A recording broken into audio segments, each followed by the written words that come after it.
Hola, bienvenidos. Gracias por estar aquí con nosotros. Mi nombre es Gemma Nierga, yo soy periodista y os invito a participar con nosotros en una conversación, en una charla, un debate acerca de la campaña de Casa Nostra, Casa Vostra. Esto es una campaña que pide al gobierno de Pedro Sánchez una regularización extraordinaria de personas en nuestro país que están en una situación irregular, se encuentran sin papeles. Y lo que pide esta campaña con el hashtag regularización ya pide papeles para todos. Quiero recordaros que Casa Nostra, Casa Vostra ya impulsó en el año 2017 una campaña que tuvo mucho éxito con el hashtag Volem acollir, y es una campaña que recordaréis finalizó con un gran concierto solidario en el Palau Sant Jordi, con una manifestación que fue la más grande del mundo en favor de acoger a los que lo necesitan. Esta campaña, Regularización Ya, se suma a más de 900 ONGs, organizaciones sociales, que lo están pidiendo con un solo objetivo. Fijaos, que esta crisis del coronavirus no deje a nadie atrás y todos podamos seguir aquí. Por tanto, voy a saludar a tres personas que cada una de ellas, desde su ámbito, está luchando precisamente para conseguir que nadie se quede atrás.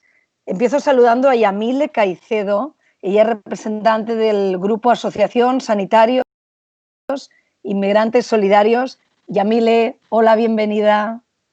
Hola, muchas gracias. ¿Qué tal, Yamile? ¿Cómo estás? Quiero que nos cuentes por qué hay en nuestro país profesionales sanitarios con título, la mayoría de ellos con experiencia, y sin embargo no podéis trabajar en esta crisis en la que se ha necesitado tanta ayuda, en la que los sanitarios han pedido, por favor, necesitamos manos.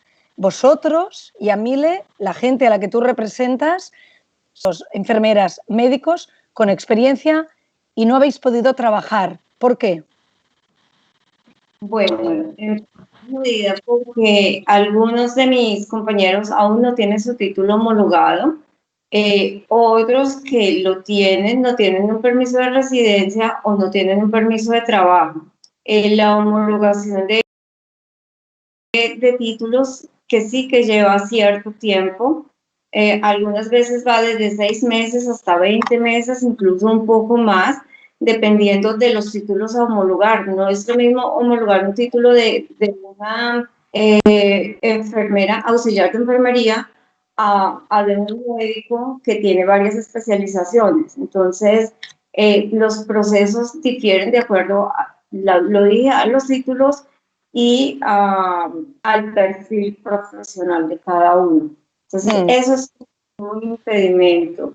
Lo otro es que sabemos que nos necesitan, ¿sí? Es un momento en que el país necesita de todos los sanitarios, pero no nos hemos podido integrar. ¿Por qué? Porque así el artículo 127 lo contemple en la ley de extranjería, podemos aportar algo al país, no nos han tenido en cuenta.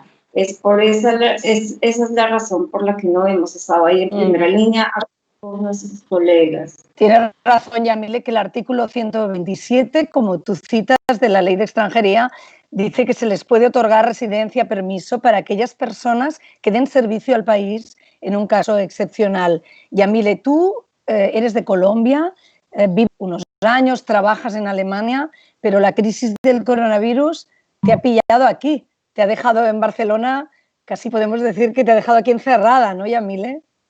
Es verdad, yo llegué el 1 de marzo aquí, llegué a visitar a mi hija y bueno, me encontré con que el 14 empezó ya la crisis y yo tenía planeado un viaje para el 21 o 22, salía a Colombia y tampoco pude viajar a Colombia. Que si hubiese salido a Colombia antes me hubiese tomado la crisis en Colombia, igualmente creo que estaría haciendo lo mismo que estoy haciendo aquí, pero en mi país.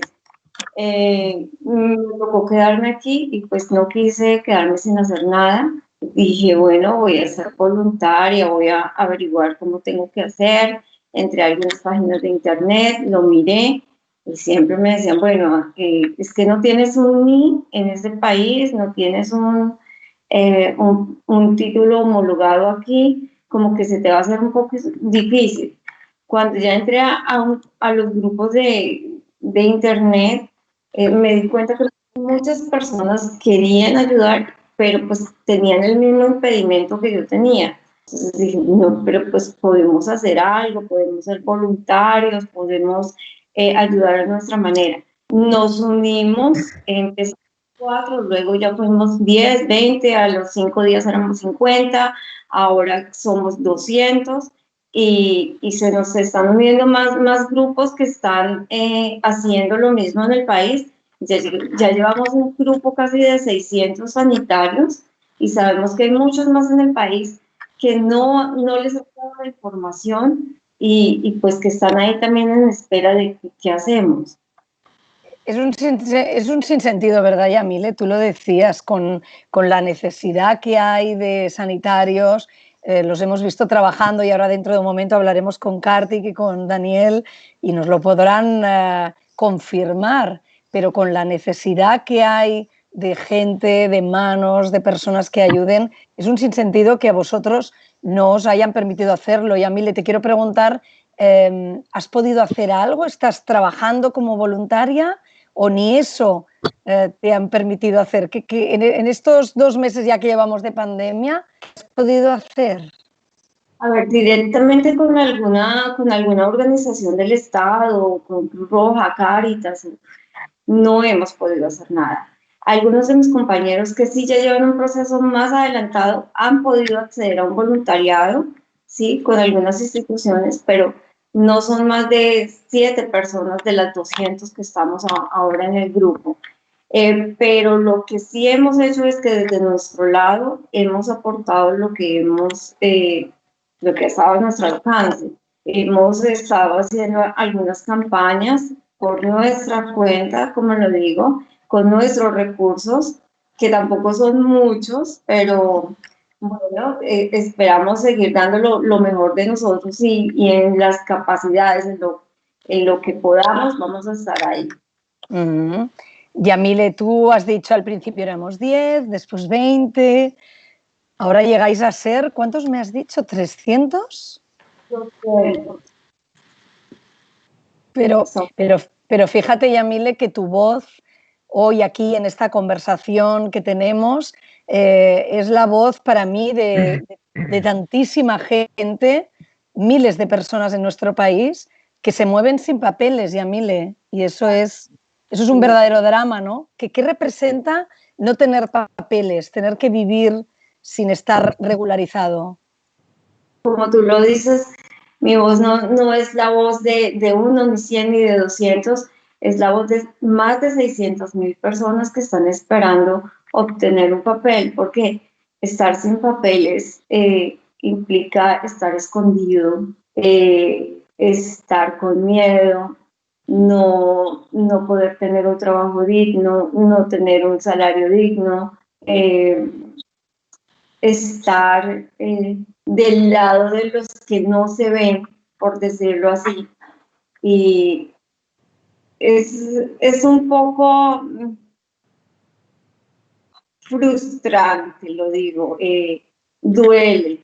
Hace falta estar aquí de este lado, ponerse los zapatos de los que no tienen papeles. Bueno, te puedo decir, en estos momentos yo sí tengo un permiso, sí, pero hablo por todos mis compañeros que no lo tienen y porque un día estuve en la misma situación, sé lo que se vive.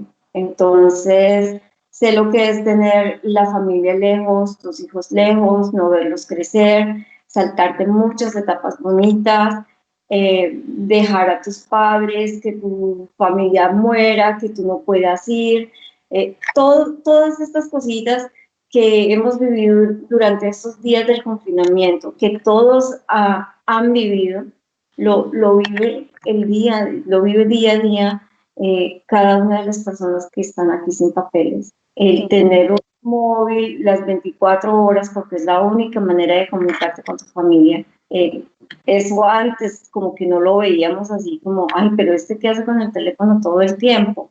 No, es que está diciéndole a su familia que está bien. O sea, nos convertimos en madres y padres virtuales muchas veces. A mí me tocó serlo durante 6 años, no pude ver a mis hijas. Cuando las volví a ver, una de ellas ya era mamá, resulta que fui abuela y me perdí la etapa de su adolescencia, de todo, y llegué a verla con un nieto. Esto es un poco doloroso para quien lo está viviendo. El que no tengas un documento que te acredite para poder sacar un piso. Muchas veces tienes que vivir compartiendo piso, habitaciones pequeñas, porque primero no tienes un papel para trabajar y si no tienes un trabajo no puedes alquilar. Y si vives del día a día, tienes que estar trabajando como muchas personas lo dicen, trabajamos en negro, ¿sí? Alimentando una economía sumergida. Los salarios son realmente bajos. Lo que yo digo es que sí, el país ofrece la oportunidad de estar aquí porque eso se agradece, porque no nos han sacado, ¿sí? Nos dan la oportunidad de que estemos aquí.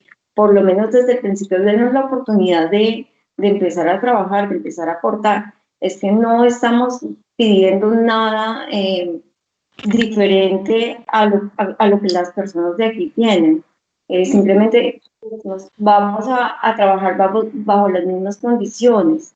Si gano 1.000 euros, tengo que pagar mis impuestos, por esos 1.000 euros los pago porque estoy aquí, estoy dentro del país y quiero aportar. Pero sí seguir en la misma economía del trabajo en negro dificulta mucho el progreso.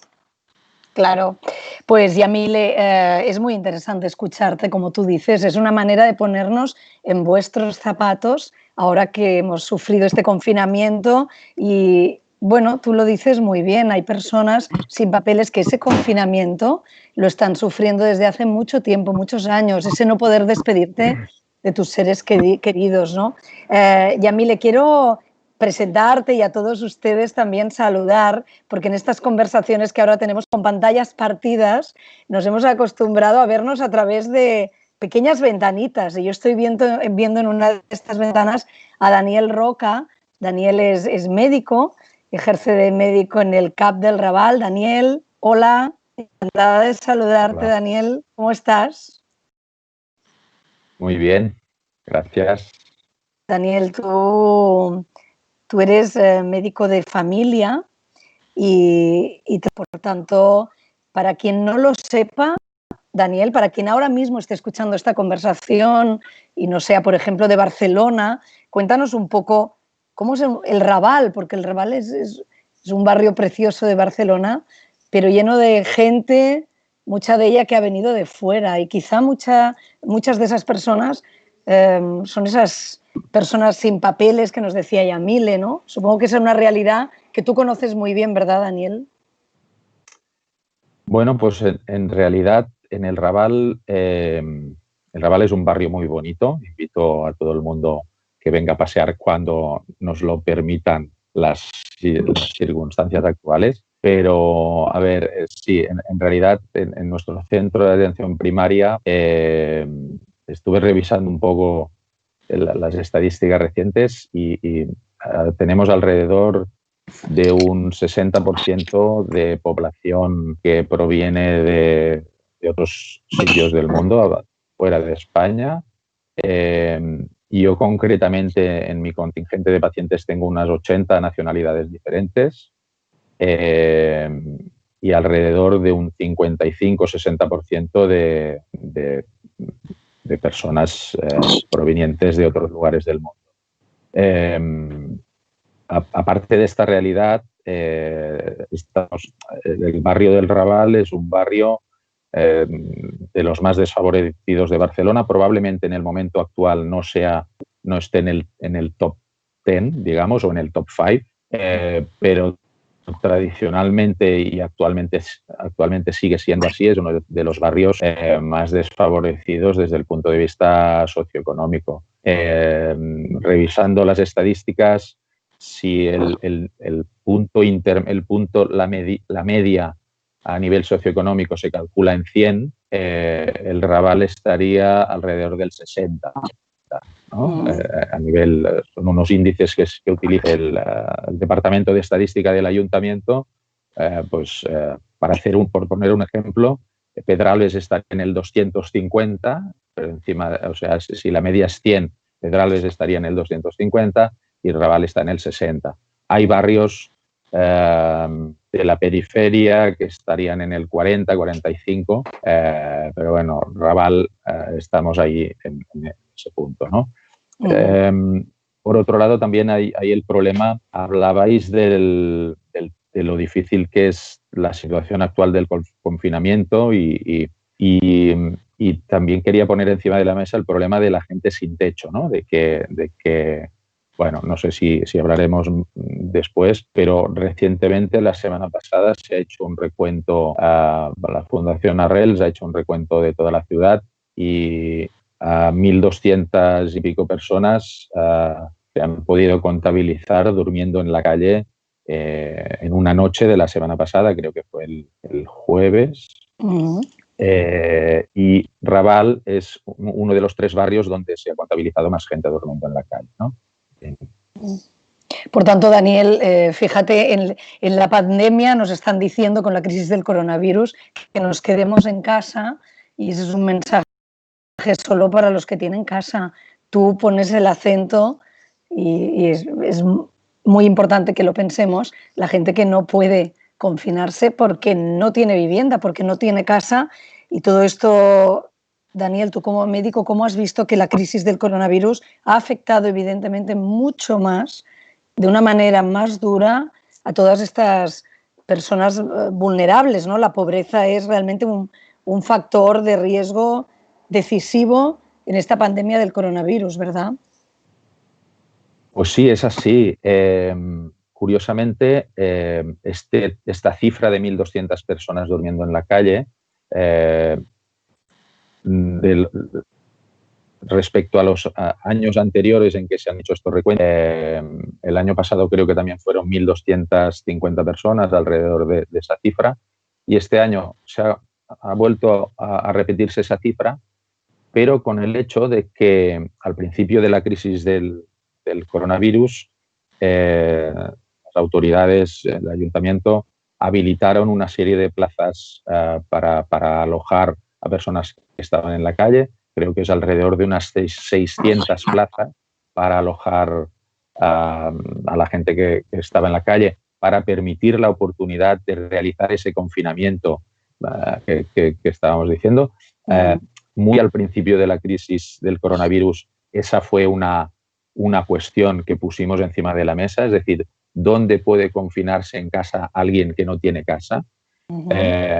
Las autoridades creo que reaccionaron con una rapidez razonable. Se habilitaron los pabellones de Plaza España, se consiguió pues esas 600 plazas, pero fijaros que a pesar de habilitar 600 plazas, se hace el recuento la semana pasada y seguimos con esas 1.200 personas alojadas en la calle. Es decir, que a pesar de tener 600 personas sin techo alojadas en estas plazas habilitadas recientemente, seguimos manteniendo esa cifra estable de personas que están en la calle.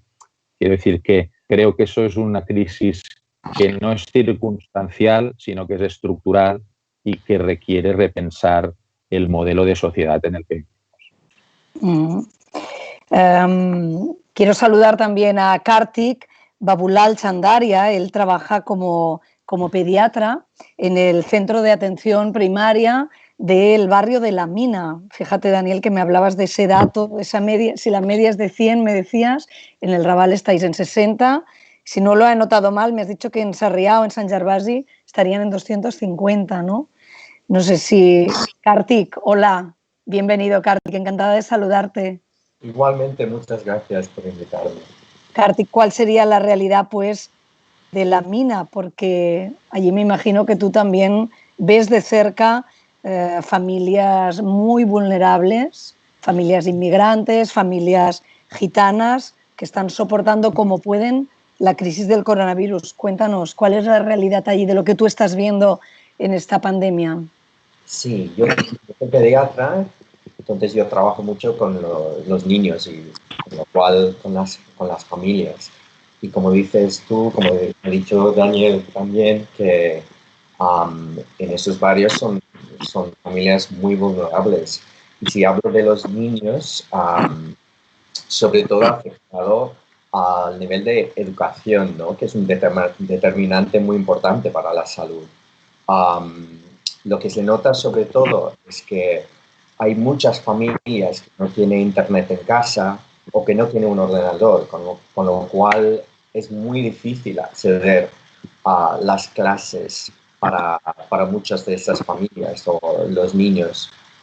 Y por mucho que tengamos una pantalla digital, al final es muy difícil sustituir un profesor para criticar un sistema, para criticar lo que estamos aprendiendo.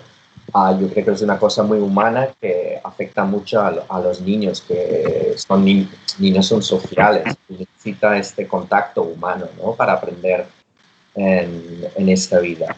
Y por otro lado, respecto a la educación, pues hay muchos padres que no pueden asumir los trabajos de los profesores, ¿no? En casa, en parte porque no tienen el conocimiento o que simplemente no tienen el tiempo para hacerlo, ¿no? Entonces, para nosotros, ese es el impacto más inmediato que vemos como pediatras respecto a la salud a través de la educación. Pero creo que también estamos viendo cada vez más un problema de la alimentación respecto a los niños, ¿no? Porque los colegios, por ejemplo, otra vez, es un sitio seguro respecto a las comidas del mediodía, a nivel nutricional. Lo que pasa es la pobreza o cada vez en situaciones más precarias, pues la alimentación sufre, ¿no? Porque estás comiendo más comida más rápida, más barata, con lo cual falta mucho valor nutricional. Sobre todo hay muchas grasas saturadas o hay falta de fibra, ¿no? Y eso en barrios como la mina tendrá un impacto muy importante, tanto para la población gitana como para los inmigrantes también. Y sobre todo al nivel de lo que tenemos como endémico, ¿no? en nuestros países de obesidad. Pero en el barrio de la mina la obesidad va a ser, ya está, y va a ser un problema importantísimo para el futuro de estos niños y sus familias. También vemos que estos son pisos que estructuralmente bueno, están construidos de una cierta manera para incluir mucha gente en un espacio muy pequeño. Entonces, hay una situación de mucha gente y cada vez más porque no puede pagar pisos diferentes, pero también porque los padres no están trabajando en estos momentos. Y por otro lado, no recibe los ERTES, el dinero de los ERTES. Entonces, hay unas complicaciones que implican que estén viviendo todos juntos, ¿no? De familias nucleares, pero extendidas también. Y esto, desde el punto de vista salud de los niños, pues es un riesgo, ¿no? Porque al final todo esto de mucha gente en la casa conlleva un cierto riesgo, ¿no? A nivel de contagio, no solo por COVID, sino para otras enfermedades que no son de COVID, evidentemente, ¿no? Y eso sí, para nosotros es una cosa que se prevé, pero no hemos visto porque realmente la gente está aislada en sus casas, ¿no? Pero también lo que sí que me importa bastante es el aspecto invisible, ¿no? De los niños, ¿no? De que de momento hay mucho estrés en las familias que tienen pocos recursos a nivel económicos, ¿no? De pérdida de empleados, un confinamiento que ha durado bastante tiempo, una cierta estrés que seguramente impactará al niño, ¿no? Impactará al niño al nivel de su desarrollo, porque el ámbito que no es cómodo o tiene más estrés, más ansiedad, pues crea más problemas, ¿no? Para el niño. Y seguramente que no sabemos, pero tendremos problemas de ansiedad, tenemos problemas de depresión, posiblemente, y no hemos hablado de esto, pero seguramente hay tanto estrés que crea problemas de maltrato infantil, que puede ser emocional o físico. Y el uso de pantalla que no está regularizado, muchas veces quizás tiene su propio problema, ¿no? Entonces, todo esto, si esto ocurre en todos los ámbitos, en la mina ocurre más, porque es un barrio muy humilde a nivel socioeconómico. Tiene mucha cultura, es una identidad muy fuerte, tanto para una población gitana como los inmigrantes que tienen sus propias identidades muy identificados, muy fuertes, que me parece muy bonito. Pero eso no se puede negar la parte socioeconómico que impacta tanto en el bienestar del niño, ¿no? Qué baño de realidad nos acabas de dar, Kartik, porque fíjate cómo en esta crisis de la COVID-19, muchas veces cuando hablamos del impacto de la enfermedad en sí, hacemos una referencia a que no impacta demasiado a los niños, que los niños no enferman o que si enferman pues lo superan rápidamente. Es un comentario que se ha oído mucho durante estos meses que aún duran de pandemia, y tú ahora el foco lo has puesto y nos estás diciendo, ojo, porque quizá no les afecta propiamente la COVID-19, ni son víctimas directas de la COVID-19, pero tú nos estás advirtiendo que lo que va a venir respecto a los niños va a ser muy grave.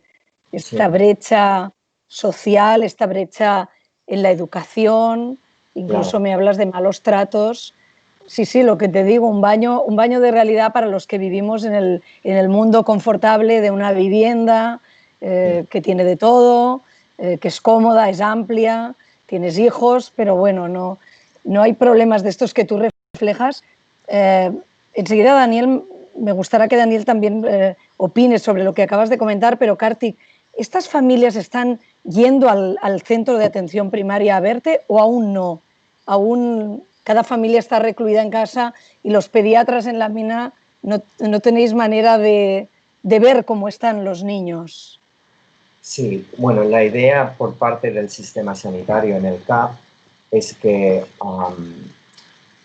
no vengan al CAP lo máximo posible, si es evitable. Es decir, que podemos hacer otros tipos de consultas, por ejemplo, por teléfono o incluso por WhatsApp, a través de fotos y por correo, pero sí que también hay un miedo de venir al CAP, entonces hay menos gente que viene al CAP, cosa que nos preocupa porque seguramente no estamos viendo las enfermedades que no son COVID, que no están en seguimiento tanto en la atención primaria como en el hospital. Entonces, sí, eso sí que nos preocupa. Pues, sí que intentamos hacer unas consultas a través de otros medios que no siempre es fácil, sobre todo para gente que tiene dificultades de comunicación al nivel de idioma, ¿no?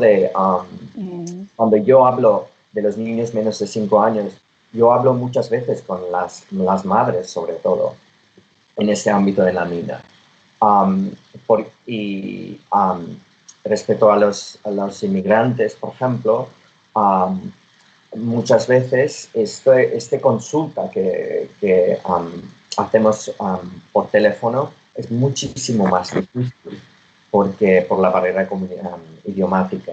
Entonces, para estos niños, claro, en algún momento tenemos que verlos, ¿no? Con sus familias, porque es la única manera de hacer estas valoraciones.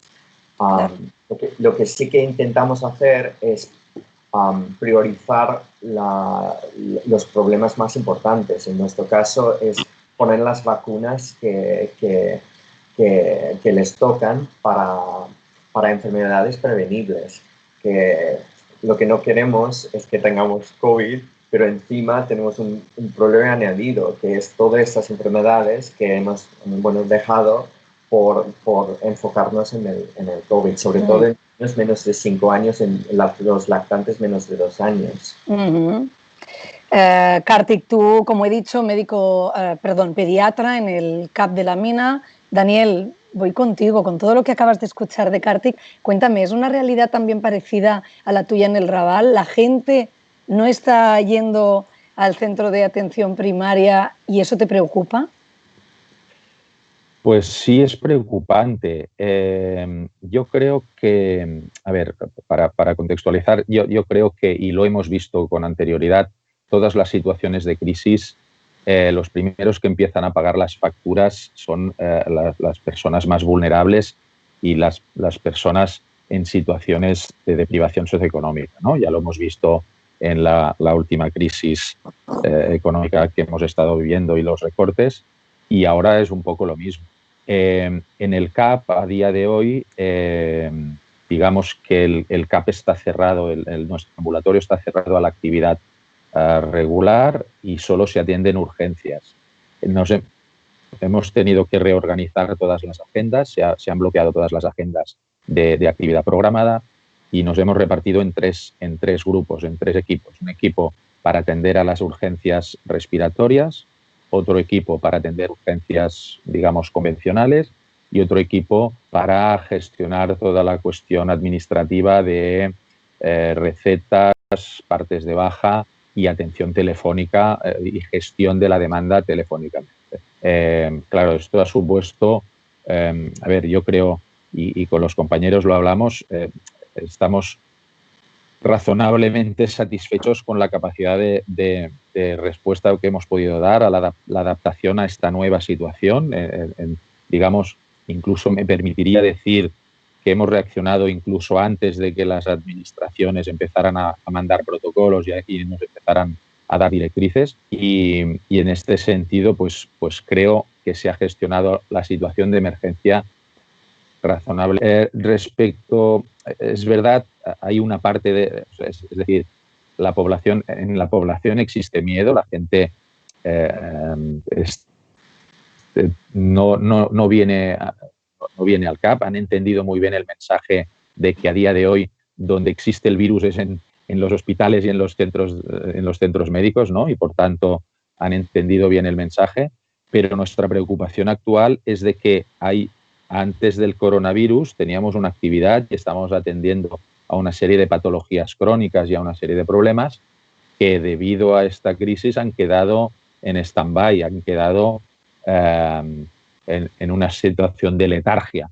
Entonces, nuestra preocupación ahora es ver de qué manera podemos recuperar la atención. De hecho, ya lo hemos estado haciendo telefónicamente, pero evidentemente hay situaciones que requieren de una atención personal, de una exploración in situ, presencial, y esto es lo que ahora en estos momentos estamos empezando a trabajar para ver de qué manera podemos hacer una parte de nuestra actividad en modo presencial, pero evidentemente preservando la seguridad y organizando los espacios de manera que no haya ni aglomeraciones ni que se compartan espacios entre las personas potencialmente infectadas y las personas que no lo están.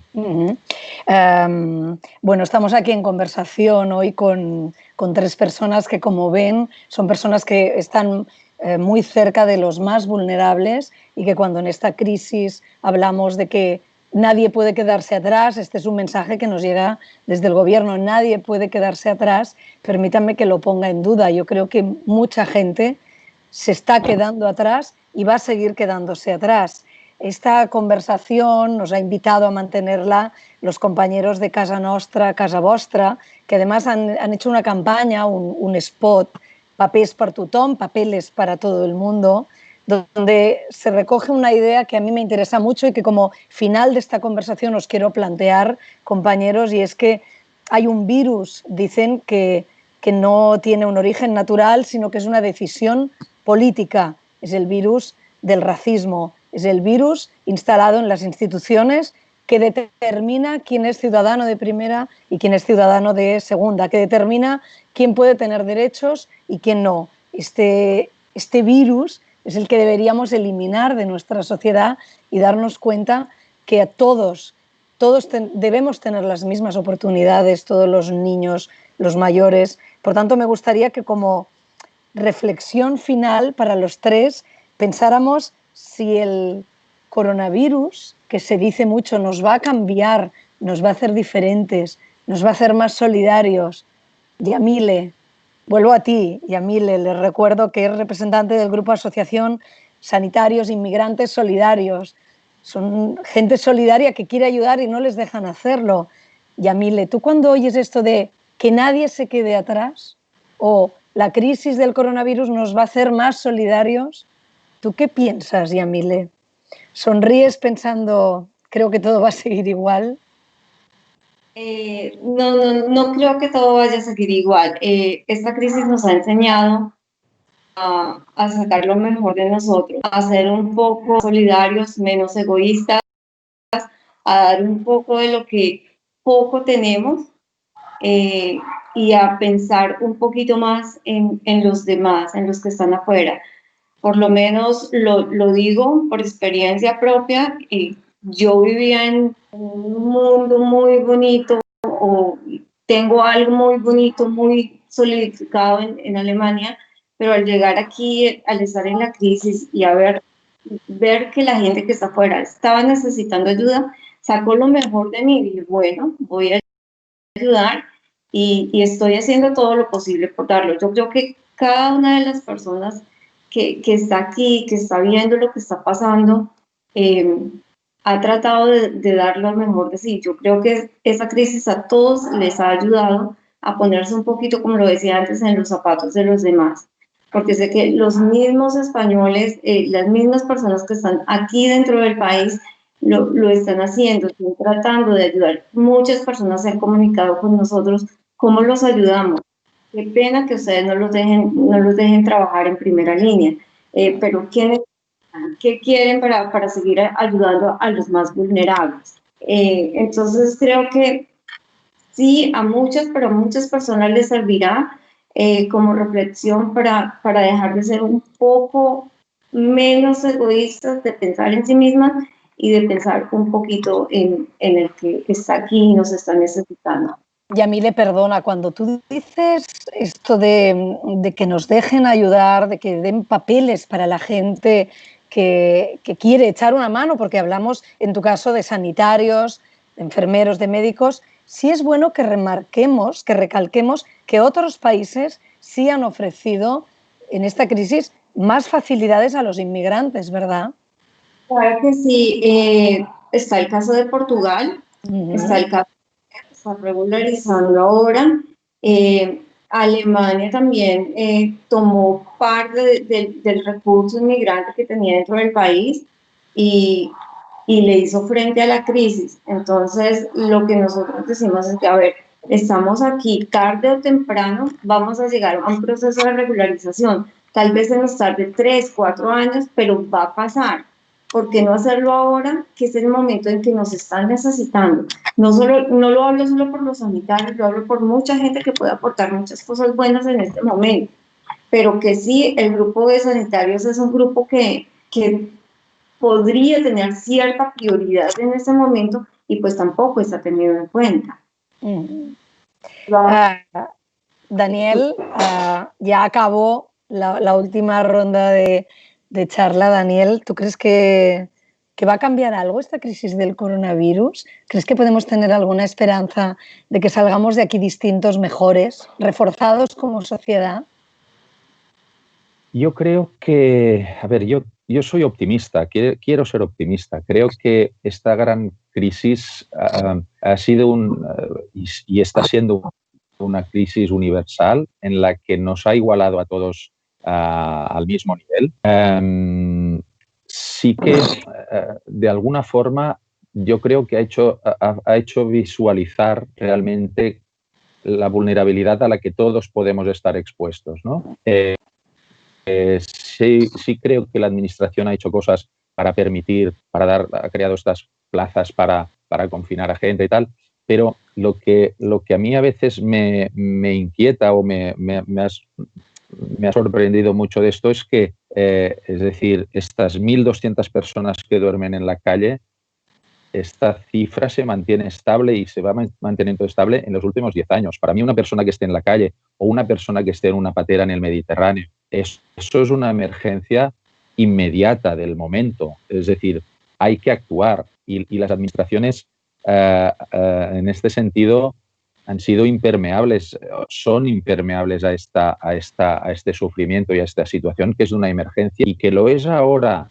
Y ahora es una emergencia compartida en la que todos, de forma catártica, pues estamos compartiendo y viviéndola con la intensidad que la estamos viviendo, pero no olvidemos que un mes antes de que apareciera esta crisis había gente durmiendo en la calle, había gente que estaba perdiendo la vida en las pateras en el Mediterráneo y para mí eso ya era una emergencia entonces, ¿no?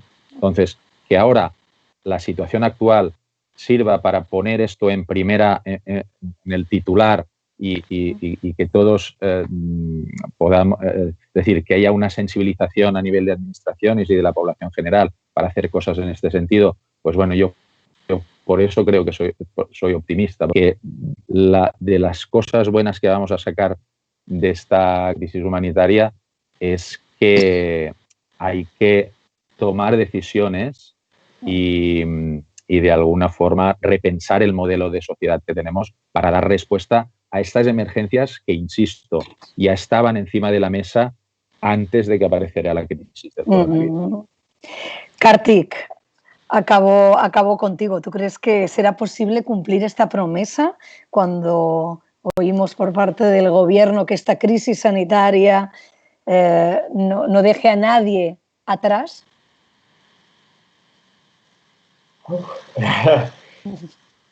Yo creo que como personas humanas muy conscientes de nuestra responsabilidad hacia nuestras familias, nuestras personas mayores, la gente más vulnerable a nivel de la salud infantil y proteger el planeta.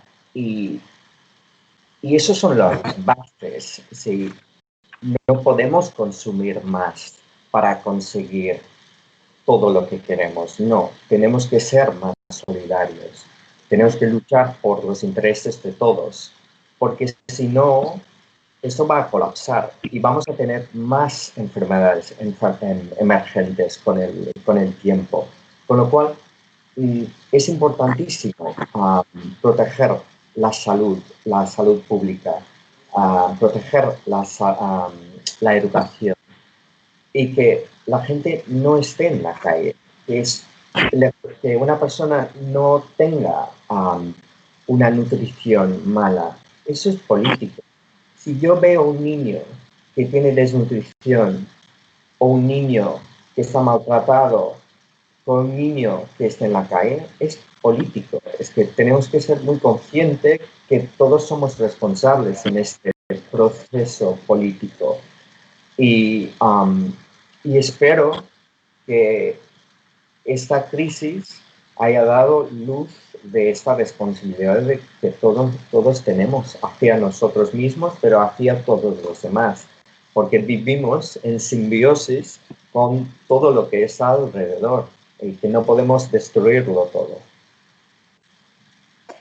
Muy bien, pues me quedo con este mensaje, Kartik, de llamada a la solidaridad. Os agradezco mucho a los tres que hayáis estado aquí con nosotros, como agradezco mucho a los amigos de Casa Nostra, Casa Vostra, que nos hayan permitido, nos hayan dado esta oportunidad de hablar de los que lo están pasando verdaderamente mal en esta crisis del coronavirus, pero como habéis dicho, hay muchas cosas por hacer y vosotros sois el ejemplo de que hay esperanza en esta sociedad, de que las cosas se pueden hacer mejor. Muchísimas gracias, Yamile, por acompañarnos. Un beso muy grande. Daniel, gracias por estar aquí. Y también Kartik, un abrazo. Gracias a todos los que nos han acompañado Gracias a vosotros. en esta conversación y mucha suerte.